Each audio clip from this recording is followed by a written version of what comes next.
ஓம் நம சிவாய நமக. அண்ணாமலையார் உண்ணாமலை அம்மனுக்கு அரோகரா.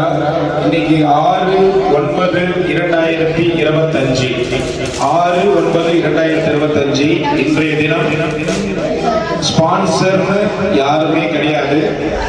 இன்னைக்கு அண்ணாமலையார் உண்ணாமலை அம்மன் சார்பான அன்னதானம். இன்னைக்கு ஸ்பான்சர் யாருமே கிடையாது. No sponsors today.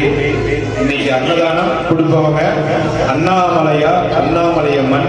நமக்கு 500 ரூபாய் 1000 ரூபாய் கொடுக்குறவங்க, அன்னதானத்துக்கு வச்சுக்கன்னு ஹெல்ப் பண்றவங்க, நம்மளை நம்பி கொடுக்குற அத்தனை அடியார்களுக்கும் அத்தனை பக்தர்களுக்கும் கோடான கோடி நன்றிகள். அப்படி அன்னதானம் அண்ணாமலையார் உண்ணாமலை அம்மன் சார்பான அன்னதானம். அண்ணாமலை உண்ணாமலை சார்பாக எல்லாரும் எல்லா வளமும் நலமும் பெற்று சந்தோஷமா வாழணும்னு வேண்டிக்கிறோம். அண்ணாமலையாருக்கு, அண்ணாமலையாருக்கு, உண்ணாமலை அம்மனுக்கு, உண்ணாமலை அம்மனுக்கு. ஓம் நம சிவாய, ஓம் நம சிவாய, ஓம் நம சிவாய. ஐயா எல்லாரும் சாப்பிடுங்க. ஐயா நம சிவாய நமக்கு. எல்லாரும் சாப்பிடுங்க, எல்லாரும் சாப்பிடுங்க. ஐயா நம சிவாய.